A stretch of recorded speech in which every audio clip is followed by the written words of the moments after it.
오늘은 서로 사랑하는 성도 공동체라는 제목으로 말씀을 나누겠습니다. 제가 지난주부터 사랑방에 대한 말씀을 좀 나누고 있는데요. 두 번째 시간으로 사랑방은 서로 사랑하는 성도의 공동체다라는 말씀으로 함께 말씀을 나누겠습니다.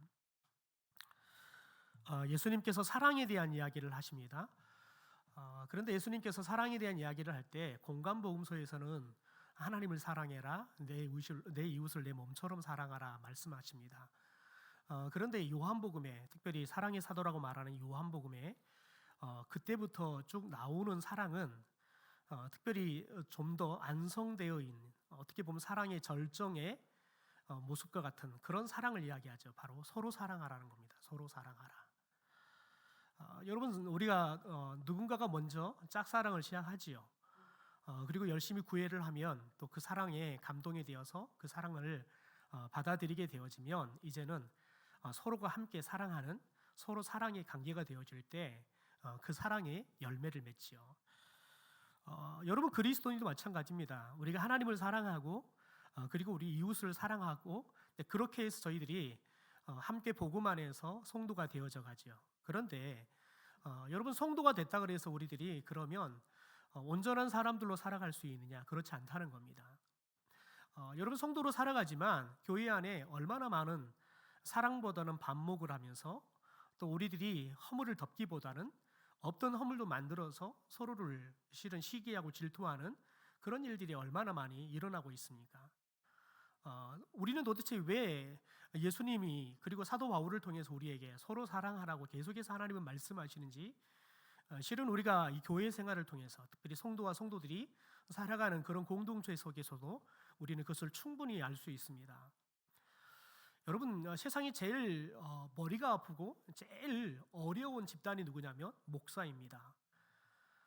저희들이 신학교를 다닐 때 예비군 훈련을 받으러 가요. 그러면 주로 이렇게 신학생들만 모아서 예비군 훈련을 해요. 그런데 조교들이 늘 그런 말을 해요. 예비군 훈련을 시키는 사람들 중에서 방학 때가 되면 이제 대학을 다니는 학교별로 이렇게 많이들 예비군 훈련을 오는데 가장 힘든 사람들이 신학생이라는 거예요. 말을 안 듣는다는 거예요. 왜냐하면 지가 하나님 뜻이라고 생각하니까 지 마음대로 하는 거예요. 여러분, 그런데 목사가 되면 그건 더 심해져요. 그래서 목사들을 데리고 뭔 모임을 하고 어디를 간다는 것은 거의 순교의 정신으로 모이고 가지 않으면 할 수가 없어요. 내가 죽지 않으면 목사들을 데리고 다닐 수가 없어요. 왜냐하면 다 자기 방법이 있고 자기 뜻이 있는데 그게 다 옳다고 생각하는 거예요. 그게 다 나에게 하나님이 주신 방법이라고 생각하니까 이건 더 이상 뭐 타협도 없고 더 이상 양보도 없을 거예요. 왜냐하면 내가 생각하는 하나님이 생각하는 것은 하나님의 뜻이기 때문에 그렇습니다.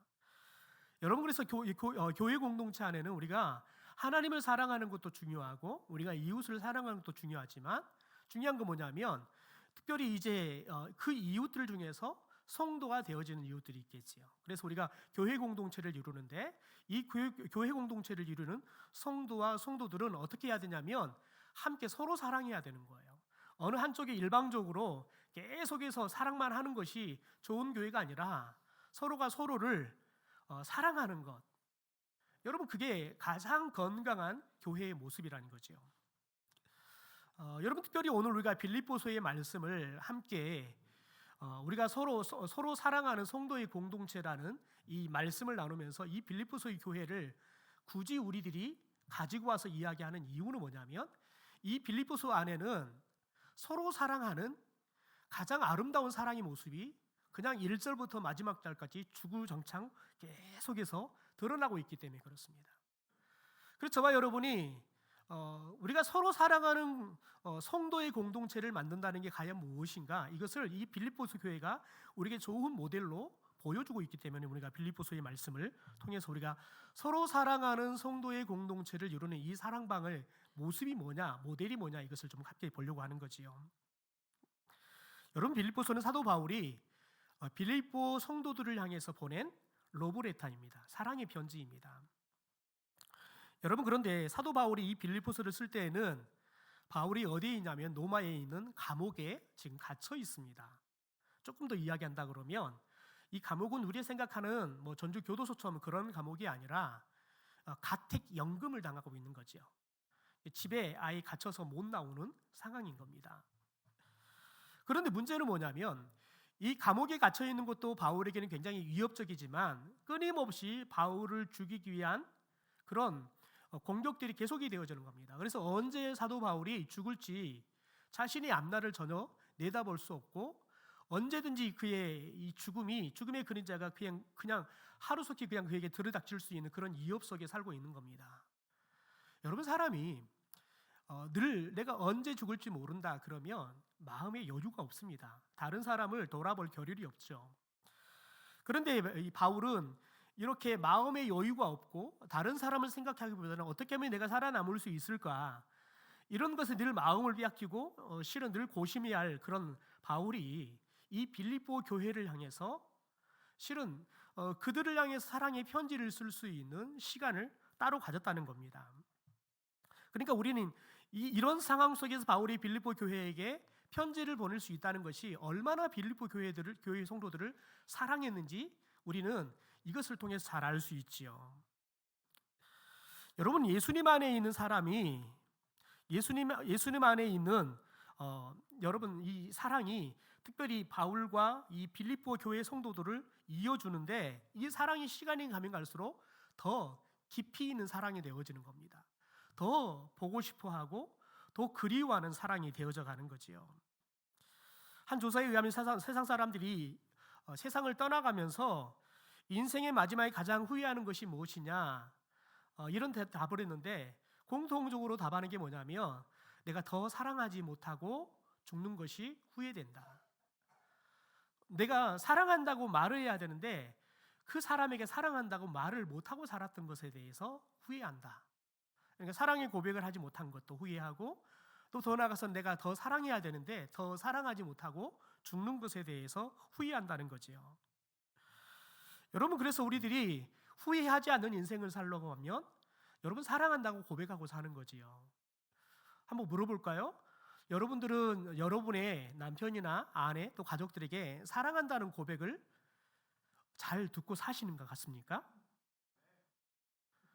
네, 우리 오집사님은 사랑을 많이 받고 사시는 것 같아요. 그럼 여러분 반대로 질문해 볼까요? 여러분은 누군가에게 사랑한다는 말을 자주 하십니까? 네, 이것은 조금 더 하시네요. 네. 여러분, 우리들이 사랑한다는 고백을 하고 또 사랑한다는 고백을 들을 수 있는 것은 우리가 세상에서 느낄 수 있는 감동 중에서 가장 큰 감동입니다. 그런데 우리들은 사랑한다는 말을 하기도 굉장히 어색해하고 또 사랑한다는 말을 들으면 도대체 내가 어떻게 반응을 보여야 되는지 이것도 더군다나 더 어색합니다. 오글거린다고 하지요. 그런 당신 뭐 잘못 먹었어? 또 이렇게 이야기하죠. 죽을 때가 된 거 아니야? 또 이렇게 이야기하기도 하지요. 여러분, 그런데 여러분 모든 사람은 사랑을 받고 싶어 한다는 거예요. 또 모든 사람들은 사랑한다는 고백을 할 때 실은 존재의 가치가 더 높아지는 걸 느껴요. 사랑한다고 고백할 때에는 처음에는 힘이 들지만 여러분 하고 또 익숙해지잖아요. 여러분 그것처럼 힘이 되는 게 없어요. 그러니까 요즘 사람들이 자꾸 개를 키우는 이유가 뭐냐면 개는 계속 사랑한다고 말하잖아요. 내 늦게 들어와도 아내는 남편은 열심히 코 골고 자는데 다 가족들은 자고 있는데 걔는요 어찌 알고 여러분 대문 앞에 나와서 기다리고 꼬리치고 앉았잖아요. 그러니까 사람들이 다 개를 키우려고 해요. 다 개를 키우려고 한다고요. 왜냐하면 여러분 사랑이 그리웠기 때문에 그렇습니다. 우리 어르신들 하루 종일 집에 있다 보면 어떨 때는 하루 종일 사람 구경을 한 번도 못하고 텔레비전에 나오는 사람만 구경하다가 나중에는 텔레비전에 나온 사람하고 대화를 하고 계시는 분들이 계셔요. 왜냐하면 우리는 여러분 끊임없이 여러분 누군가로부터 사랑의 고백을 듣고 싶고 누군가에게 끊임없이 사랑을 고백하고 사는 것이 인생의 행복의 의미 있기 때문에 그렇습니다. 여러분, 그런데 이것을 생각해 보면 이것을 가지고 생각해 보면 인생의 행복이 뭐냐? 여러분 그 행복은 어디서 나온다고 생각하는 거예요? 사랑에서 나온다고 생각하는 겁니다. 여러분, 알포스 도테라는 작가가 이런 말을 했습니다. 사랑은 행복의 문을 여는 열쇠다. 행복의 문을 여는 열쇠다. 여러분, 이 말은 행복의 문은 사랑이 아니고서는 열 수가 없다는 거예요. 행복의 문은 사랑이라는 열쇠만이 딱 맞아서 열 수 있다는 거예요. 그러면서 이렇게 말합니다. 사랑이 위대한 것은 행복의 원천이기 때문에 그렇다. 그러니까 사랑으로부터 행복이 나오는 거예요. 사랑의 물을 사람들이 마실 때 행복을 느끼고 사는 거지요. 그래서 사도 요한은 하나님을 소개할 때 여러 모습의 하나님이 있지만 하나님은 사랑이다라고 하나님을 소개하지요. 여러분, 하나님이 우리를 사랑하셔서 우리 죄를 용서해주고 우리를 살리기 위해서 그분의 사랑을 우리에게 나타내 보인 게 뭐냐면 그분의 하나뿐이 없는 독생자 예수님을 이 땅에 보내주셔서 우리를 위해서 죽게 하신 거예요. 그래서 저와 여러분이 죄가 용서를 받고 다시 살아날 수 있도록 하신 것, 그것이 하나님을 우리를 사랑하셨던 가장 큰 증거라는 거지요. 그래서 여러분, 십자가를 바라보면 무엇이 보여야 됩니까? 보이지 않는 하나님의 사랑이 보여야 되는 거예요. 왜냐하면 십자가는 우리의 눈에 보이지 않는 하나님의 사랑을 우리에게 보여주는 증거이기 때문에 그렇습니다. 그러므로 여러분, 하나님을 사랑하는 성도는 우리가 하나님을 사랑하는 것도 마땅한 우리가 해야 할 여러분 삶이지만, 여러분, 우리들이 이웃을 사랑하고 더 나아가서는 우리들이 서로 사랑하며 살아가는 것, 특별히 성도와 성도들은 서로 사랑하며 살아가는 것, 여러분, 이것은 여러분 그냥 선택이 아니라 필수예요. 내가 하나님을 사랑한다 그러면, 내가 하나님을 믿는다 그러면 성도와 성도는 여러분 당연히 사랑하고 서로 사랑하며 살아가는 것이 당연한 이치라는 거예요. 여러분, 그런데 지금 우리의 가정, 우리의 교회를 생각해 봅시다. 여러분의 가정은 서로 사랑하며 사는 것처럼 느껴집니까? 그냥 여러분의 가정이 다 예수를 안 믿고 나만 믿는다 그러면 그 가정을 좀 놔둬봅시다. 여러분의 가정이 예수를 다 믿는 사람들이 모여 사는데 어떻습니까? 여러분의 가정은 서로 사랑하며 살고 있는 것처럼 느껴지십니까? 여러분은 사랑한다고 자꾸 우리 가족에게 말하는 것처럼 보이십니까? 여러분은 여러분의 가정으로부터 사랑한다는 고백을 늘 듣고 살고 계시냐는 거예요. 여러분, 우리 교회는 어떻습니까? 제가 굳이 강보로 올라와서 우리 사랑합니다, 축복합니다, 우리 이 인사를 나눕시다 하는 것은 뭐겠습니까? 교회 공동체는 사랑의 공동체이기 때문에 그렇습니다. 그런데 제가 이렇게 인사합시다 그러면 5년째 한 번도 인사 안 하신 분이 한 3분 계셔요. 절대 인사를 안 하세요. 그냥 고개만 돌리고 인사는 안 하시고 쳐다만 보고 끝내시는 분들이 한 3분 계신다니까요. 4분은 다음 주는, 이 3분들은 다음 주 꼭 인사할 수 있기 바랍니다. 다음 주 인사하라면 제가 그 사람을 부르겠습니다.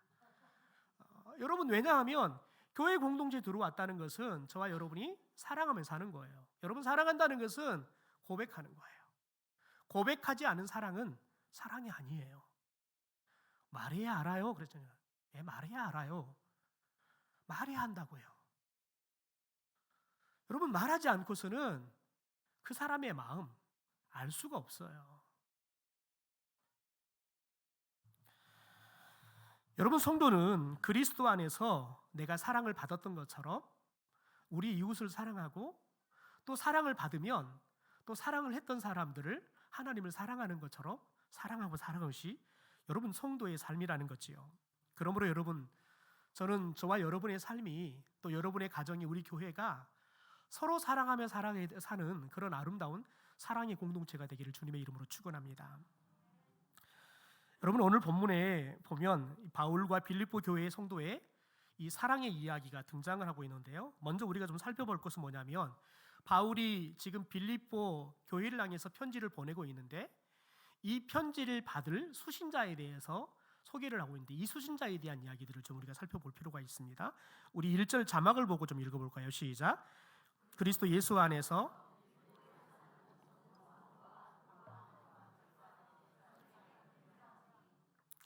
여러분, 빌립보 교회는 규모가 아주 조그마한 교회입니다. 이걸 전제에 두고 말씀을 좀 생각해 볼까요? 1절에 보니까 이 빌립보 편지를 받을, 빌립보 서신을 받을 수신자에 대해서 감독들, 집사들 이렇게 이야기를 합니다. 앞에 모든 성도를 놔두고요. 뒤에만 생각해 볼까요? 감독들, 집사들. 이 말은 감독들이 2명 이상이란 말이에요. 집사들이 2명 이상이란 말이지요.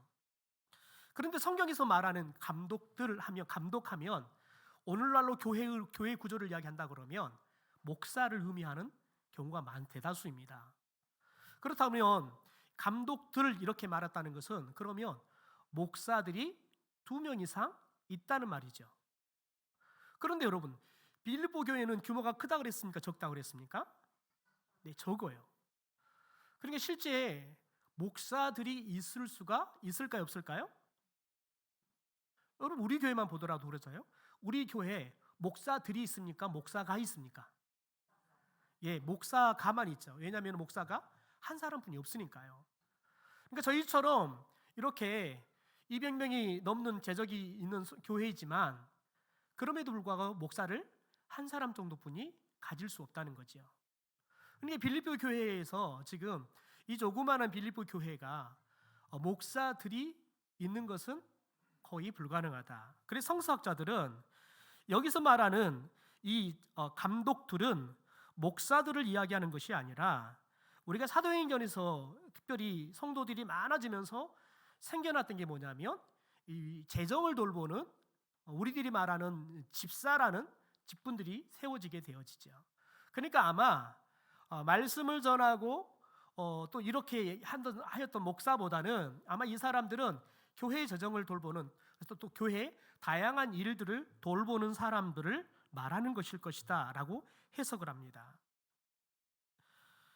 여러분, 그러니까 빌립보 교회가 규모는 적지만 이렇게 교회 일을 하는 감독들이나 집사들 이렇게 직분자들이 있었다는 거지요.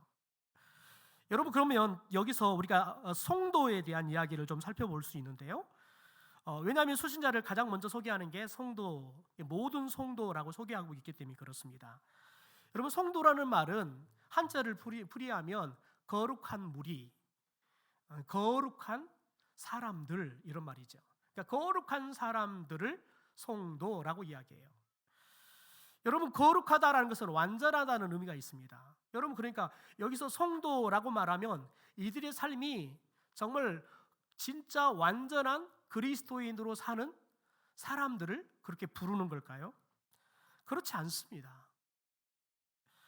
여러분, 사도 바울은 고린도전서 1장 2절에 하나님의 교회를 이렇게 정의를 합니다. 성도라 부르심을 받은 자들.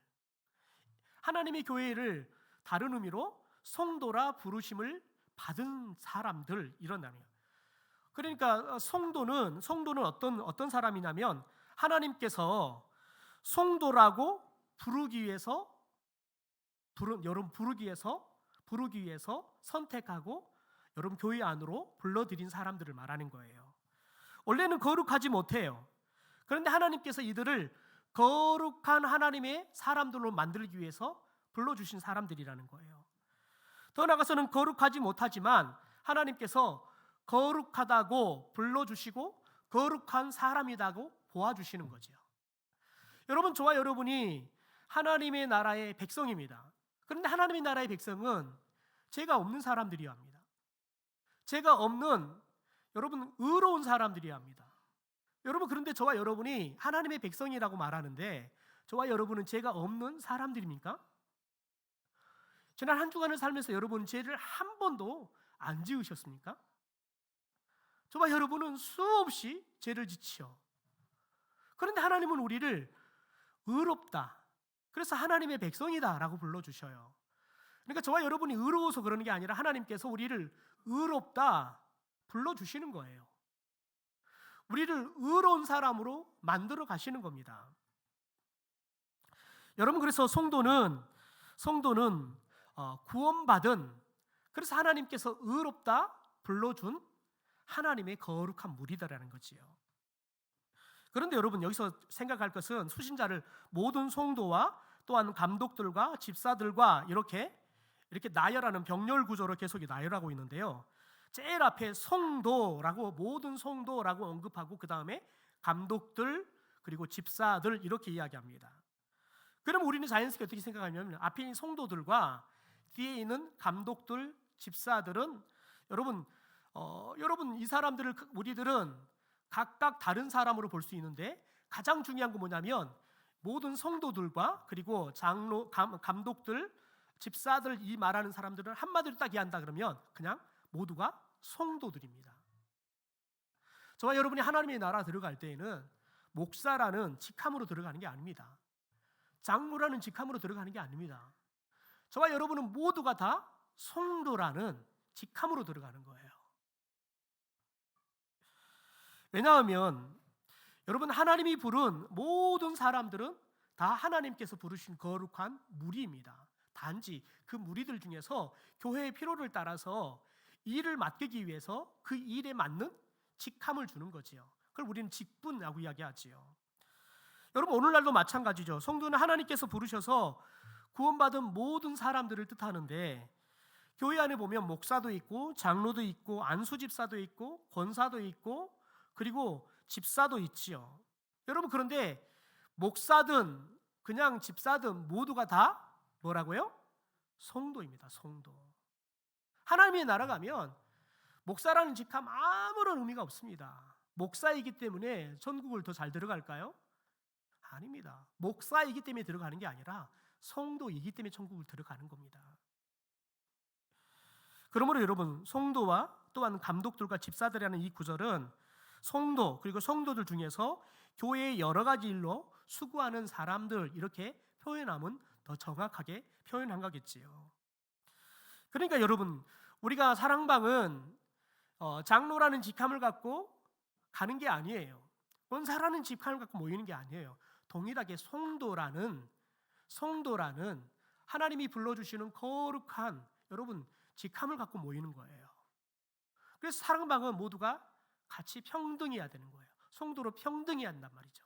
하나님 앞에서 똑같이 죄인이지만 똑같이 거룩한 무리로 부름을 받은 존재로 우리가 모여야 한다는 거지요. 그래서 누가 먼저 사랑을 하고 누가 그러면 그 사랑을 받아야 할 것이냐 이런 의미는 전혀 의미가 없는 이야기라는 겁니다.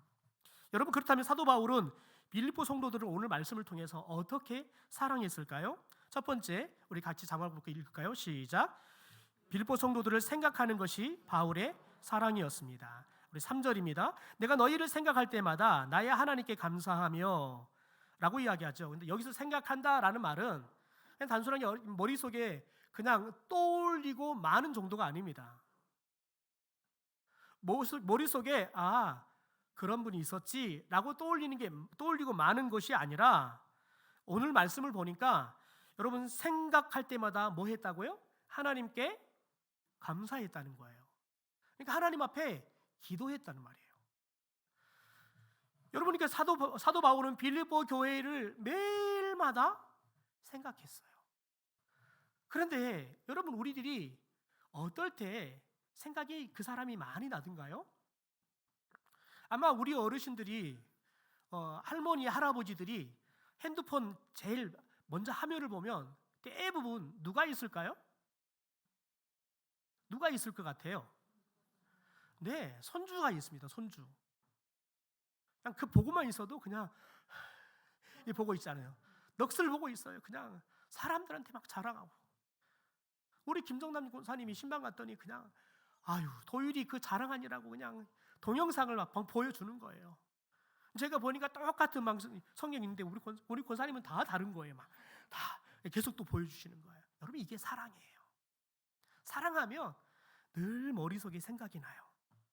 그런데 여러분 그리스도인의 사랑은 생각만 하는 게 아니라 생각하면 뭐예요? 기도하는 거예요. 기도하는 거예요. 여러분 그런데 4절에서 말하는 간구와 3절에서 말하는 기도는 조금 다릅니다. 4절에 보면 간구할 때마다 너희 무리를 위하여 기쁨으로 항상 간구한다라고 이야기하는데요. 간구라는 건 뭐냐면 뭔가가 필요해요. 그래서 필요한 것을 구하는 것을 간구라고 이야기해요. 그런데 기도는 간구보다 훨씬 넓은 의미의 기도예요. 의미를 말하는 거예요. 마치 기도를 집에 비유하면 간구는 그 집 안에 있는 방 하나 정도를 의미하는 거지요. 그러니까 바울의 기도는 빌립보 성도들을 생각하는 것, 마음에 떠오르는 곳으로 시작해서 무엇으로 발전했다는 거예요? 기도했다는 거예요. 날마다 생각하고 날마다 기도했다는 거지요. 여러분, 그리스도 안에서 빌립보 성도 한 사람 한 사람 바울은 날마다 떠올리는 거예요. 아유, 그때 그분이 내가 그 집에 갔을 때 그렇게 정성껏 뭘 준비했지. 아, 그 집에 누가 좀 아픈데 지금 얼마나 건강한지 모르겠어. 늘 이렇게 떠올리면서 한 사람 한 사람을 위해서 기도했다는 거예요. 특별히 오늘 보니까 감사했다는 말이 뭐냐면 빌립보 교회 성도들 생각하면 감사할 게 많은 거야. 아유, 그때 성도들이 나를 그렇게 대했지. 그 성도들인데 그렇게 어려울 때 빌립보 교회 성도들만 나를 위해서 성경금을 보내줬지. 여러분, 이런 것들을 늘 생각하며 감사했다는 거지요. 여러분에게 누군가를 떠올리면 여러분은 감사함이 있습니까? 아니면 괜히 마음에 분노가 치밀고 어떻게 하면 내가 저 원수를 갚아버릴까? 여러분, 그런 생각이 떠오른 사람들이 더 많으십니까? 여러분, 성도에게는 그런 사람이 있을 수 있습니다. 그러나 중요한 건 뭐냐면 저와 여러분이 인생을 살면 살수록, 특별히 믿음의 삶을 살면 살수록 그런 사람들이 줄어가야 되는 거예요.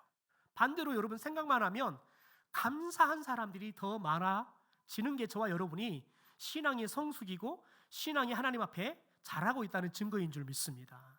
그리고 저와 여러분이 마음에 품어야 할 것은 뭐냐면 저와 여러분이 사랑방을 통해서 만나는 사람들을 우리들이 매일마다 생각하고 그들을 위해서 감사할 수 있어야 돼요. 그러려면 어떤 삶을 살아야 되냐면 서로가 서로에게 사랑의 빛을 나누는 거예요. 여러분, 하나님은 우리에게 사랑의 빛을 많이 줘라라고 이야기해요. 우리에게 사랑하라라고 말하지만 사랑을 많이 받아서 사랑의 채무자가 되라라고 이야기한단 말이지요. 왜 그럴까요? 그럴 때 바울처럼 빌립보 교회를 생각하면 그냥 감사한 거예요. 저들이 나를 그렇게 사랑해 줬지. 그러면 여러분 자연스럽게 사랑으로 그들을 위해서 기도하는 거지요. 저는 여러분들이 사랑방을 통해서 그곳에 서로 만나면서 사랑을 나누고 또 사랑을 받으면서 여러분이 사랑의 채무자가 되어서 늘 서로를 생각할 때마다 감사의 기도가 나오는 그런 아름다운 사랑방을 만들어가기를 주님의 이름으로 축원합니다. 두 번째, 여러분 함께 읽어볼까요? 시작. 빌립보 성도들을 향한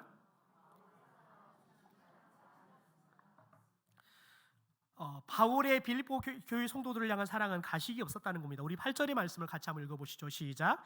내가 예수 그리스도의 심장으로 너희 무리를 얼마나 사모하는지 하나님이 내 증인이라. 여러분, 여기서 사모하다라는 말은 현대인 성경에서는 어떻게 번역을 했냐면 그리워하다. 그리고 현대인 성경에서는 사랑하고 그리워하다라고 번역을 해놨어요. 지금 여러분, 노마라는 곳과 빌립보라는 이 지역으로 굉장히 많은 거리가 떨어져 있어요. 여러분, 함께 하지 못해요. 그럼에도 불구하고요, 사도 바울은 이 빌립보 교회 성도들을 너무너무 사랑해서 늘 그리워했다는 거예요. 늘 보고 싶어 했다는 거예요. 여러분, 저와 여러분 가운데 보고 싶은 사람이 많은 삶을 살 수 있게 되기를 소망합니다. 만나고 싶은 사람이 많은 인생이 행복한 인생이에요. 그냥 동네 길을 가다가도 누가 오면 피해가는, 여러분 그런 인생을 살면 안 돼요. 교회를 잘 나오시다가 안 나오신 분들, 여러분 제가 차를 먹고 가면 여러분 갑자기 차를 발견한 순간 막 뛰어요. 어떤 분은 그냥 딴짓하는 척하고 그냥 가요. 근데 대부분이 어떤 분들이냐면 교회를 안 나오시는 분들이세요. 그래서 제가 가다가 멈추고는 집사님 그러면은 놀래가지고 하들짝 놀래가지고요. 여러분 참, 그러면 제가 다음에 그분이 가는 걸 보면 차를 멈춰서 아는 척을 해야 되나 말아야 되나 이 고민이 늘 돼요. 괜히 아는 척했다가 저분 그냥 마음이 그냥 놀라면 어떡하나 그런 생각이 들어요. 여러분, 저와 여러분이 늘 보고 싶고 그리워하는 사람이 많아져가고 또 누군가가 나를 보고 싶어하고 그리워하는 사람이 돼야 될 줄 믿습니다. 여러분 그런데 바울이 자신이 얼마나 사랑하면 내가 너희들을 얼마나 사랑하는지 하나님께서 내가 사랑하는 걸 증인을 쓸 수 있다는 거예요. 여러분, 하나님은 우리의 모든 걸 다 아시는 분이십니다. 심지어 내가 했던 건, 내가 했던 말도 모르는데 하나님은 그걸 다 아세요. 근데 바울이 뭐라고 말하냐면, 그런 하나님이 내가 너희를 얼마나 사랑하는지 증인이 될 수 있다는 거예요. 그러니까 내가 너희를 사랑하는 것은 진실하다는 거예요. 하나님이 증인을 서줄 수 있을 만큼 진실하다는 거예요. 여러분, 바울은 빌립보 성도들을 정말 보고 싶어 했습니다. 오늘 말씀에 보면 인간의 성이 아니라 그리스도의 심장으로 이렇게 말하죠. 그리스도의 심장이란 말이 뭐냐면 예수님의 마음으로, 예수님이 너희들을 사랑하고 너희들을 늘 함께 하고 싶어하는 그 마음으로 나도 너희들을 항상 보고 싶고 너희들을 항상 만나고 싶다라고 이야기하는 겁니다. 여러분, 우리 안에 그리스도의 심장이 있다면, 그리스도의 마음이 있다면 저와 여러분도 여러분 성도와 성도들을 늘 보고 싶고 늘 그리워하는 삶을 살게 될 줄 믿습니다. 여러분, 그런데 우리의 심장이 고장이 나면, 우리 안에 있는 예수의 심장이 고장이 나면 그리워하는 사람보다 보고 싶지 않은 사람들이 더 많이 생기는 거예요. 예수님이 나를 항상 보고 싶고 예수님이 나를 항상 그리워하고, 내가 예수님께 나가면 내 모습이 어떠든지 그 예수님은 그냥 더러우면 그 더러운 것을 다 뿜어주시고 다 깨끗하게 해주시고, 여러분 그런 예수님의 사랑을 경험하잖아요. 그러면 예수님의 그 심장이 우리 가슴에 있으면 저와 여러분이 그 누구든지 다 품을 수 있는 그리워하는 사랑을 갖고 살게 될 줄 믿습니다. 그래서 우리가 늘 기도해야 할 건 뭐냐면, 주님의 심장, 주님의 마음을 저에게 주십시오. 제가 누구를 생각하면 마음이 참 그런데 주님처럼 제가 그 영혼을 사랑할 수 있도록 그 마음을 주십시오. 우리 사랑방에 그리스도의 심장, 그리스도의 마음을 가진 사람들이 모이기를 소망합니다. 그래서 여러분, 가식적인 사랑이 아니라, 그래서 이 사람이 없으면 다른 사람끼리 앉아서는 험담하는 그런 사랑이 아니라, 저와 여러분이 언제 어디서나 저와 여러분이 늘 사랑한다고만 고백할 수 있는 삶을 살게 될 수 있게 되기를 주님의 이름으로 축원합니다. 그래서 여러분, 우리 교회 성도들은 삶이 투명해야 돼요. 그가 있을 때이든 없을 때이든, 심지어 그 사람에 대해서 누군가가 험담을 하더라도 여러분, 그 사람 험담하는 분위기 10에서 9이 다 험담을 하고 있어도 나는 최소한 그 사람들의 말에서 당신들이 오해하고 있다, 당신들 그렇게 생각하고 말하는 것은 옳지 않다, 여러분 말할 수 있어야 돼요. 그런데 우리들은 쉽게 그런 분위기에 휩싸여서 오히려 우리들은 없는 것조차도 만들어내는 능력이 있지요. 여러분, 그런데 그리스도의 심장이 있으면 여러분 그런 제약을 짓는 능력들은 다 사라지게 될 줄 믿습니다. 그래서 저와 여러분이 언제나 어디서나 누구를 만나든 어떤 상황 속에서도 우리들이 늘 모든 사람을 사랑한다고 고백할 수 있고, 모든 사람들을 여러분 우리들이 감싸 안아줄 수 있는 그런 사랑을 만들어 가기를 주님의 이름으로 축원합니다. 여러분, 그런데 여러분, 빌립보 교회, 바울과 빌립보 교회 성도들 사랑은 어떻게 이루어졌냐면, 바울이 먼저 빌립보 교회 성도들을 찾아가면서 만나준 거지요. 여러분, 특별히 이 빌립보 지역은 특별히 로마 지역에 유대인 남자들을 다 추방하는 일들이 생겼습니다. 근데 이 빌립보 지역은 로마의 군인 생활을 하다가 은퇴하는 사람들이 많이 와서 사는 그런 지역이었습니다. 그러다 보니까 어떻게 보면 법을 가장 로마 다음으로 가장 정확하게 적용하는 그런 지역입니다. 그래서 이 빌립보 지역에 갔더니 사람들이 성 안에서 회당이 있어서 유대인들이 모여 예배를 하지 않습니다. 이 성 밖에 한 1.6km 떨어져 있는 여러분 강가에 모여서 사람들이 예배를 하는 겁니다. 주로 그것도 여자들이 주로 예배를 하는 겁니다. 여러분, 유대인들은 남자 10명만 모이면 회당을 세웁니다.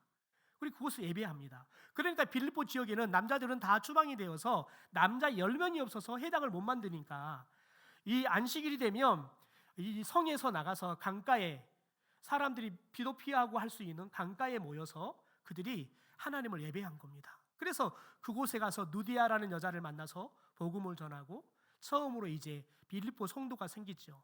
그리고 또 감옥에 갇혔다가 이 간수장이 옥문이 열린 걸 보고 다 탈옥한 줄 알고 죽으려고 하니까 여러분, 바울이 탈옥하지 않지요. 그리고는 간수를 부릅니다. 우리가 여기 있다. 그리고 그에게 복음을 전하죠. 그리고 그날 저녁에 간수의 모든 가족들에게 복음을 전하고 예수를 믿는 일들이 일어나게 되어지죠. 여러분, 이렇게 바울이 먼저 다가가서 그들에게 사랑을 베푸니까요, 어떤 일이 일어납니까? 우리 5절 말씀을 같이 읽어보겠습니다. 시작. 너희가 첫날부터 이제까지 복음을 위한 일에 참여하고 있기 때문이라. 첫날부터 이제까지 복음에서 너희가 교제함을 인함이라. 그러니까 처음 예수를 믿는 그때부터 해가지고 지금 바울이 로마 감옥에 가 있는 그 시간까지 이 빌립보 교회 성도들이 복음을 전하는 일에 함께하고 있다는 거예요. 같이 동역하고 있다는 거예요. 여러분, 그래서 빌립보서 4장의 말씀 후반절로 넘어가 보면 여러분, 바울이 어떤 말을 하냐면, 제가 읽어드리겠습니다. 자막은 없습니다. 빌립보 사람들은 너희가 알거니와 복음의 시초에 내가 마게도냐를 떠날 때 주고받는 내 일에 참여한 교회가 너희 외에는 아무도 없었다. 또 16절, 데살로니가 있을 때에도 너희가 한 번뿐만 아니라 두 번이나 나 있을 것을 번해왔도다. 18절에 보니까 내게는 모든 것이 있고 또 풍부한지라 에바브로디도 편에 너희가 준 것을 받음으로 내가 풍족하다라고 이야기해요. 바울이 먼저 찾아가서 그들 가운데 그리스도의 사랑을 전했더니 이 빌립보 교회 성도들이 이제는 바울에게 그들의 사랑을 같이 나누는 좋은 동역자가 되어지는 거예요. 그들은 시간과 공간이 떨어져 있지만 예수 그리스도 안에서 서로 사랑하면서 하나님의 나라를 같이 세워가는, 여러분, 그런 성도의 공동체를 이루고 있더라는 거지요. 여러분, 우리들이 서로 사랑하는 성도의 공동체를 이루면 어떤 사랑방의 모임이 이루어질까요? 우리 마지막으로 사도행전 2장의 말씀을 읽고 말씀을 마치겠습니다. 우리 같이 함께 읽겠습니다. 시작.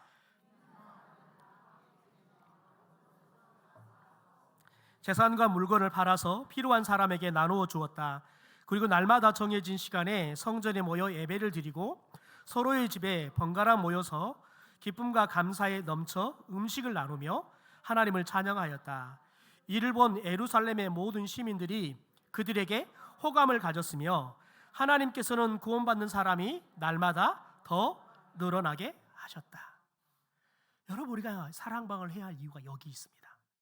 저와 여러분이 우리의 사랑방 가운데 이 성령의 역사가 저와 여러분에게 우리 교회 가운데 또 우리가 모이는 사랑방 가운데 일어나기를 주님의 이름으로 축원합니다.